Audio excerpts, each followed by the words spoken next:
Bickley and Marotta mornings. Arizona sports. The local sports leader. Bickley Blast.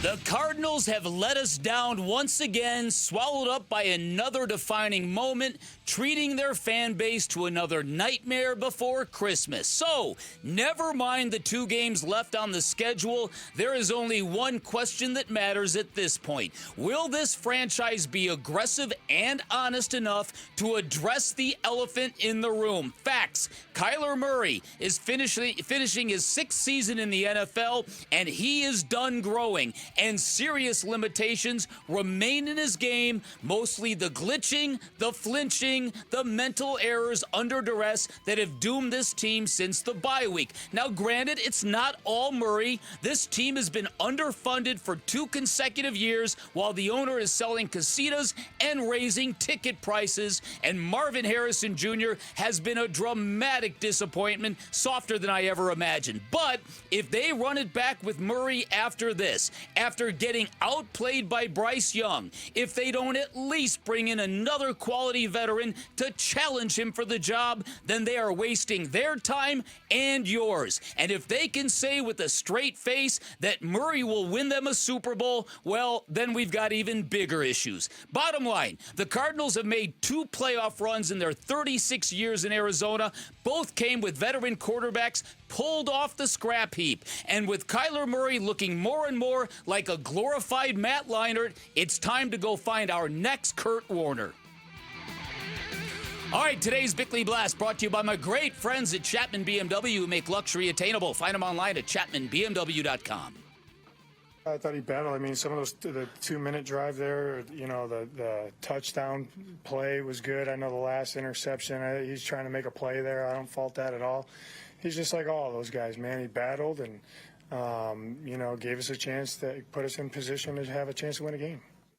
That was Jonathan Gannon on Kyler Murray's performance yesterday, called him a battler. Yeah, look, good battling, it's not good enough. No. If you're a serious football team in pursuit of a championship trophy, you've got to have higher standards. Or am I wrong about this? I'm not wrong about this. You're not. And your point about where the Cardinals have reached their highest highs since they've been in Arizona is you can get those quarterbacks. It's hard to find. It's hard to draft, develop, and win with a quarterback. Mm-hmm. The Cardinals' example has been, hey, let's find these veteran guys that have not maybe got it done elsewhere, and they'll get it done here. Kurt Warner, Carson Palmer come to mind. I said it before. I'll say it again. My faith, my belief that Kyler Murray is that guy has never been lower. Where earlier this year, I don't think it had ever been higher. Well, earlier this year, you had Kyle Brandt saying, the joke's over. You can stop making fun of Kyler Murray. You had Dan Orlovsky saying he's a top 5 quarterback in the NFL. What happened to that guy? Yeah, I mean, where did that quarterback go? And this is 3 times in Kyler's 6 years as a starting quarterback where in the tail end of the season, they had playoff aspirations. And he is folded up all 3 times. Yeah. And somebody called, I think it was Tim Ring's post-game show yesterday, the post-game show. What is up, the Ringer? Obviously, Kyler was a big topic of discussion. I'm not pinning this loss on him again. Let me get that out there because people hear things creatively these days. But they said, go back to his first game as a pro against the Detroit Lions. We were both in the stadium that day. Mm-hmm. It was a tale of 2 games. They tied that game. He was awful in the first half, better in the second half. But how much growth have you seen from Kyler Murray from a starting quarterback standpoint in 6 years?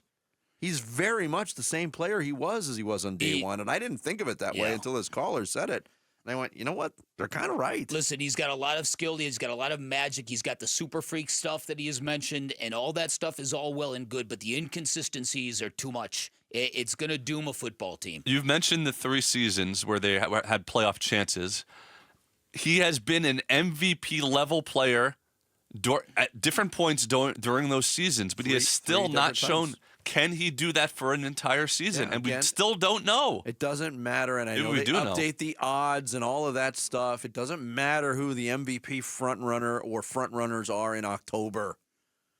When the calendar turns to November and December, who steps up who wins games. That's Kyler Murray is not that dude. No, and it looks like the stress is wearing him out. And again, the body language yesterday to me was horrific. And I don't know whether he was hurt. I don't know whether he was pouting. I don't know what was going on with him.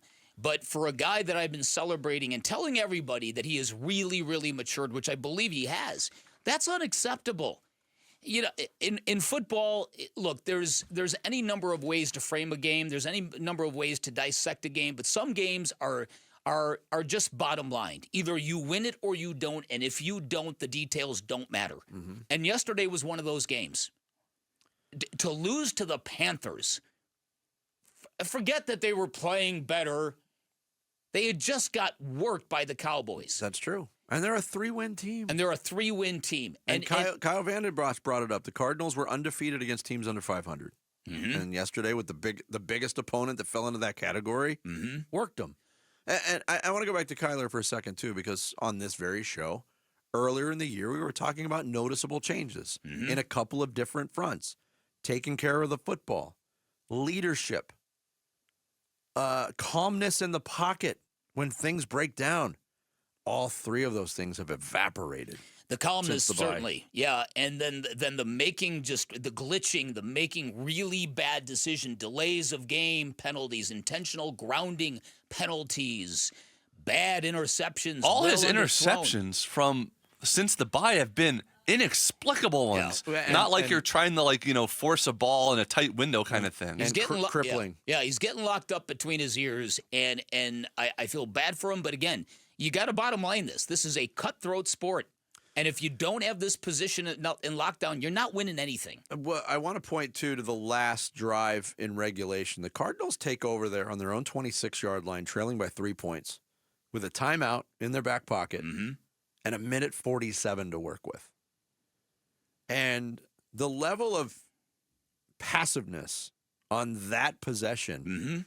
Now, Jonathan Gannon made the bold decision to go for it on 4th and 2 at his own 18, 19-yard line in overtime. That's chutzpah. Oh. that is rolling the dice and saying, and he said it, I wanted to win the game. They didn't play on that drive like they wanted to win the game. And the fact that they still, after all of those things that I just mentioned, had to settle for a scrambled 58-yard field goal attempt to tie that game. I mean, good on Chad Ryland for coming up big in a pressure situation, but that possession was a disaster. Listen, and the possession in overtime was 10 times worse than that. I agree. And this offense is hard to watch. The dinking, the dunking. You brought up Matt Leinart in the blast. Matt Leinart was on my mind yesterday. Yeah, Captain Checkdown. And I thought, one of the thoughts I had was like, wow, Matt Leinart's watching this game and thinking Kyler Murray's checking it down too much. Yeah, right. Exactly. And it's just so disappointing that a player with that much talent, we can't get this offense unlocked. And watching the offense, it's bubble screens, it's checkdowns, it's the occasional pass to Trey McBride. Other than that, it's give the ball to James Conner, pass the ball to James Conner. Hand the ball to James Conner, pass the ball to James Conner. And James Conner is great. And he's given the Cardinals great value. Look, I think they win that game if he doesn't get hurt. I completely agree with that. But that shouldn't be the case. Yeah, and that would have been a Band-Aid on it. Yeah, you take James Conner out of the lineup. Kyler Murray had a fourth quarter to go put all doubts and everything to rest. He had 2 chances, too. Yeah. He had a chance, they blew it, and then the defense actually stepped up and they got another chance. Need a field goal, and I would love to see the stats on the breakdown when that first overtime possession happens and the team has to punt. The win probability has to go through the roof because all you need is a field goal. Yeah, you would think. And for Jonathan Gannon to go for it when a lot of the criticism of him has been too conservative in those situations. I would have punted there, actually. I was astounded that decision was made, and yet it worked, and it should have momentum and energy should have coursed through that team at that point in time. But I think maybe deep down Jonathan Gannon knew that his defense wasn't stopping anybody in a big situation, so and he was right. Why not? He was right. Yeah, and Hubbard proved that on 2 plays after they punted. Thanks for watching Bickley and Murata. Click to see the latest Bickley Blast and hit the button in the middle to subscribe to Arizona Sports.